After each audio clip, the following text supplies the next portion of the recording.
Olá! Estamos aqui para mais um devocional de inteligência biblicamente emocional e estamos no nosso segundo pilar, o autocontrole, a habilidade de controlar e redirecionar os impulsos e sentimentos antes de tomar quaisquer decisões. Cada dia que passa eu vejo como esse pilar é um desafio, né? Mas nós já temos aprendido sobre o poder do autocontrole que vem de Deus e a nossa responsabilidade nisso, mas também temos aprendido sobre o princípio, né, que está nos pensamentos. Hoje vamos continuar, mas antes vamos relembrar o versículo para memorizar. Nos muitos cuidados que dentro de mim se multiplicam, as tuas consolações me alegram a alma. Salmo 94, 19. Eu gosto de olhar esse versículo e ver que ele é dividido em duas frases, né? Duas orações, e ele tem então duas pessoas ali agindo. Nós mesmos, que só estamos multiplicando preocupações, e as consolações de Deus que alegram a nossa alma. Então, é maravilhoso ver que, apesar das nossas preocupações serem sempre trazidas à mente, Deus quer nos consolar e nos alegrar a alma com a esperança que há nele. E que isso nos traga autocontrole, né? Essa necessidade que temos diariamente em nossas emoções. Bom, hoje eu quero falar sobre o autocontrole e o sofrimento. Nós teremos 2 devocionais com esse tema, então hoje é a parte 1. E nós queremos então entender o sofrimento e como o autocontrole vai existir em meio a ele e como biblicamente nós podemos desfrutar do autocontrole mesmo passando pelo sofrimento. Vamos lá. Compreendemos a importância de observar nossos pensamentos e reconhecer a batalha da mente, a qual estamos expostos todos os dias. E sim, nossos pensamentos são poderosos para nos boicotar ou evitar a autossabotagem. Entretanto, somos afetados com as circunstâncias e pessoas ao nosso redor diariamente. São más notícias, preocupações, sofrimentos que trazem dor e atordoam a nossa mente. E então nos perguntamos, como lidar com a nossa consciência numa situação estressante, numa situação dessa em que é gerado sofrimento? O estado de pressão, fragilidade, esgotamento, fraqueza, sensação de abuso, injustiça ou sofrimento não é algo simples de domar. 99% dos casos pode ocasionar uma explosão ou introspecção seriamente comprometedora emocionalmente. Então, o que fazer? Como podemos usar a inteligência emocional a nosso favor em momentos assim? Então, nós precisamos primeiro reconhecer como nós somos controlados pelas nossas emoções. Daniel Goleman, como especialista em inteligência emocional, explica que o segredo de nos tornarmos irracionais tem a ver com a falta momentânea e imediata de controle emocional, porque a amígdala assume o comando do cérebro. Ou seja, em momentos de estresse, a nossa amígdala, ela vai produzir hormônios que fazem com que nossa mente seja comandada por nossas emoções. A amígdala faz um sequestro da mente, de modo que não existe como mais agirmos por meio da razão. Estamos tomados pelas emoções. Então, ele explica, né? As emoções negativas intensas consomem toda a atenção do indivíduo, impedindo qualquer tentativa de atender a outra coisa. Quando nós chegamos nesse ponto, é praticamente impossível voltar atrás. As emoções já estão no comando. Então, nós precisamos aprender a evitar chegar no ponto em que as emoções nos controlam. Como nós podemos evitar, então, o sequestro da amígdala? Esse é um estudo interessante da inteligência emocional e acho que é importante nós percebermos isso para vermos que existe no nosso próprio corpo uma tendência de sermos sequestrados, mas que é possível de evitar esse sequestro. Vamos ver? É chamado de o modelo dos 6 segundos.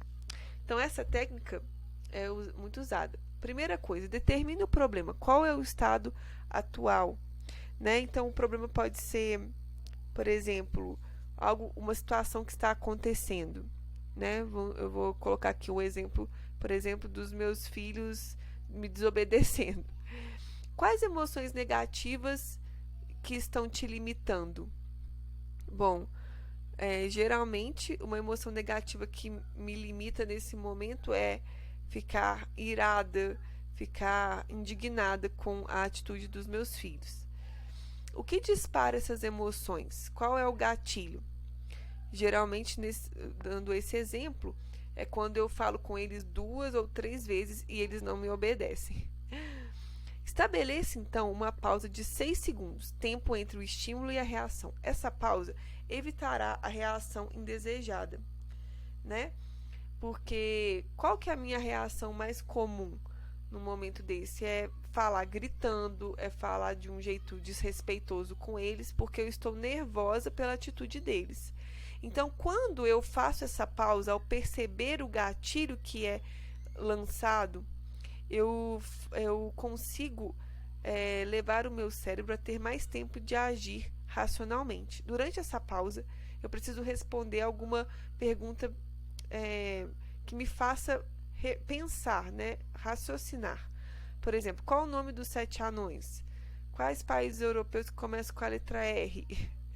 Né? Aí tem várias ideias aqui. Qualquer que seja a pergunta, fará você interromper aquele processo de início de raiva ou comportamento intempestivo. Então, é interessante notar isso. Daniel Goleman, em seus estudos, esclareceu que no sequestro da amígdala, nosso pensamento lógico fica sujeito ao comando das nossas emoções.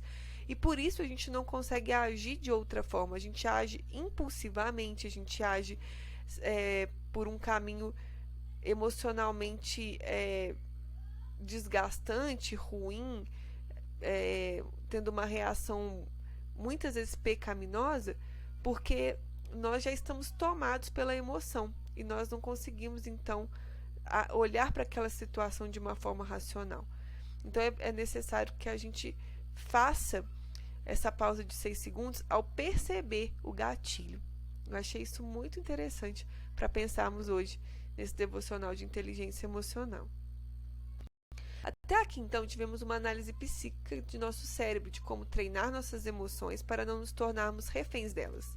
E entendemos isso como uma provisão divina, Deus nos dando condições de usarmos a nossa inteligência para amadurecer as nossas reações. E é interessante porque Deus está nos dando essas condições, né? Utilizando a ciência para nos ensinar como proceder com o nosso cérebro. Olha, isso é muito interessante. Vamos ler 1 Coríntios 10, 13. E não vos sobreveio tentação que não fosse humana, mas Deus é fiel e não permitirá que sejais tentados além das vossas forças.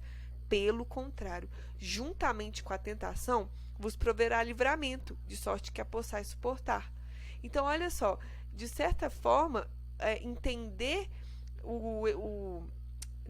como evitar o sequestro da amígdala é um livramento de Deus. Né? Pense em ocasiões em que você se sentiu incapaz de lidar com suas emoções ou que foi completamente controlada por elas. Como esse texto bíblico, atrelado à técnica desenvolvida cientificamente, que é o modelo dos 6 segundos, demonstra a fidelidade de Deus conosco, o livramento que precisamos e uma forma de desenvolver nossa inteligência emocional, então vamos pensar como você pode aplicar essa técnica à sua realidade, às suas situações, e pense em situações que já aconteceram e como você poderia aplicar então. Qual é o propósito do sofrimento? Algo interessante sobre a capacidade de autocontrole em um momento de sofrimento é que ela é diretamente proporcional à nossa consciência de compreensão do propósito para o qual esse sofrimento existe. Ou seja, nós entendemos por quê. Se nós entendemos por que e para que estamos sofrendo, nós tendemos a suportar com mais resiliência. E isso é muito verdadeiro, porque uma vez que você não entende por que está sofrendo, por que de repente você começou a passar por aquilo, ou por que de repente você se tornou emocionalmente instável, ou por que você de repente está se sentindo uma vítima de uma situação, é muito mais fácil entrar em colapso, né? Olha a frase de John Piper. Quando nós sofremos, Deus está nos testando para ver se vamos ou não valorizá-lo e demonstrar a sua dignidade superior acima de qualquer coisa que nós possamos perder no sofrimento. Então, John Piper está nos mostrando que o sofrimento é uma oportunidade para Deus avaliar o nosso coração. Não apenas para expô-lo, mas para avaliar que tipo de dignidade nós daremos a Ele nesse momento de sofrimento, né? Depois de ler a Ele, que eu falo a Deus, né? Como que nós daremos então essa dignidade a Deus? Que tipo de relacionamento nós teremos com Deus uma vez que somos provados no meio do sofrer? Depois de ler essa frase, pense nos diversos tipos de sofrimento que você tem passado ou já passou e reflita sobre como você tem enxergado Deus em todos eles. Você consegue perceber o propósito nisso? E talvez é interessante pensar sobre o que você já passou. Quando você enxerga o passado, você consegue ver com mais clareza os propósitos das coisas acontecerem. O aprendizado disso torna o presente mais maduro, mais bem vivido. Então, acho que é uma ótima oportunidade pensar nos sofrimentos já passados e como Deus nos ensinou através deles, né? Para que quando nós viermos a sofrer novamente, nós tenhamos essa visão do propósito do sofrimento, né? Isso vai gerar resiliência. Reflita: mas tu, Senhor, age por mim, por amor do teu nome, livra-me, porque é grande a tua misericórdia. Eu estou aflito e necessitado, e dentro de mim sinto ferido o coração. Salmo 109, 21 e 22. Então, nós vemos uma oração. O salmista reconhecendo o seu momento de sofrimento e colocando-a diante de Deus, sabendo que nele existe segurança, nele existe uma atuação em que podemos confiar. A oração é uma excelente resposta ao sofrimento. Ela nos coloca em nosso devido lugar, debaixo da dependência de Deus, submissos à sua eterna vontade e confiantes nos seus misteriosos desígnios. Responda como este versículo, do Salmo 109, revelador do sofrimento, e o que a pessoa em oração encontra, e o que ela percebe enquanto busca o Senhor. Reflita sobre isso e pense isso na sua vida. Para o nosso momento de reflexão e desabafo, temos duas perguntas aqui importantes. Nossa mente possui chaves importantes para domar nossas emoções.